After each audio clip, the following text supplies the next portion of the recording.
ಶೂನ್ಯವು ಆಕಾಶ ಅಂಶವನ್ನು ಸೂಚಿಸುತ್ತದೆ.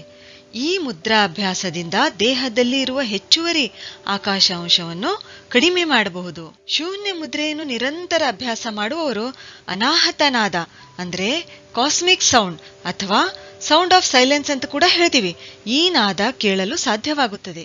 ಈ ಅನಾಹತ ಶಬ್ದಗಳು ಸಾಮಾನ್ಯ ಶಬ್ದಗಳಲ್ಲ. ಬಹಳ ಸಮಯದಿಂದ ಧ್ಯಾನದಲ್ಲಿ ತಲ್ಲೀನರಾದ ಯೋಗಿಗಳು ಮಾತ್ರ ಇದನ್ನು ಕೇಳಬಹುದು. ಆದ್ರಿಂದಲೇ ಶೂನ್ಯ ಮುದ್ರೆಯನ್ನು ಹೆವೆನ್ ಮುದ್ರಾ ಅಥವಾ ಮುದ್ರಾ ಆಫ್ ಎಂಪ್ಟಿನೆಸ್ ಅಂತ ಹೇಳ್ತಾರೆ.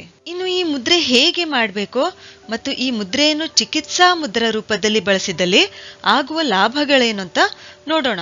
ತಕ್ಷಣ ಪರಿಣಾಮ ಬೀರುವ ಮುದ್ರೆಗಳಲ್ಲಿ ಶೂನ್ಯ ಮುದ್ರೆ ಕೂಡ ಒಂದು. ಈ ಮುದ್ರೆಯು ಕಿವಿಗೆ ಸಂಬಂಧಪಟ್ಟ ಎಲ್ಲಾ ತೊಂದರೆಗಳನ್ನು ನಿವಾರಿಸುತ್ತದೆ. ಅದು ಹೇಗೆ, ಇಲ್ಲಿ ನಡೀತಕ್ಕಂಥ ಕ್ರಿಯೆ ಏನು ಅನ್ನೋದನ್ನ ತಿಳಿದುಕೊಳ್ಳೋಣ.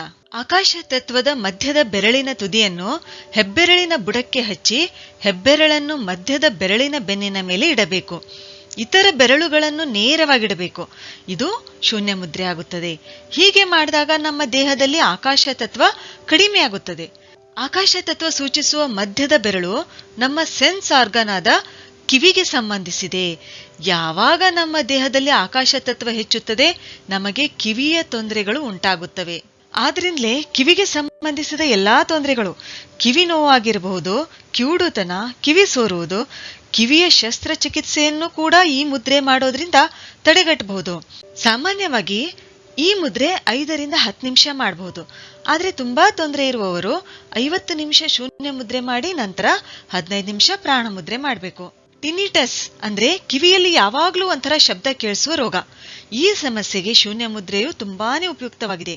ವರ್ಟಿಗೋ ಅಂದ್ರೆ ತಲೆ ಸುತ್ತುವಿಕೆ, ಈ ಸಮಸ್ಯೆಗೆ ಶೂನ್ಯ ಮುದ್ರೆ ರಾಮಬಾಣ ಅಂತಾನೆ ನಾವಿಲ್ಲಿ ಹೇಳ್ಬಹುದು. ದೇಹದ ಯಾವುದೇ ಭಾಗದಲ್ಲಿ ಜೋಮು ಹಿಡಿಯುವಿಕೆ ಉಂಟಾಗಿದ್ದಲ್ಲಿ, ಕಂಪಿಸುವ ತೊಂದರೆ ಇದ್ರೆ ಇಂತಹ ಸಮಸ್ಯೆಗಳು ಈ ಮುದ್ರೆಯಿಂದ ಸರಿ ಹೋಗುತ್ತವೆ.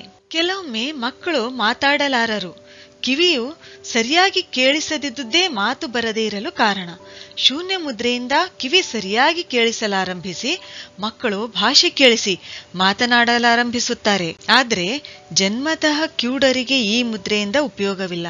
ಎಲ್ಲಾ ಗಂಟಲು ರೋಗ, ಥೈರಾಯ್ಡ್ ತೊಂದರೆ ಮತ್ತು ಸ್ವರದ ಸಮಸ್ಯೆಗಳನ್ನು ಕೂಡ ಈ ಮುದ್ರೆಯಿಂದ ನಿವಾರಿಸಿಕೊಳ್ಳಬಹುದು. ಗಳ ನೋವನ್ನು, ಹಿಮ್ಮಡಿ ನೋವನ್ನು ಈ ಮುದ್ರೆ ಶಮನಗೊಳಿಸುತ್ತದೆ.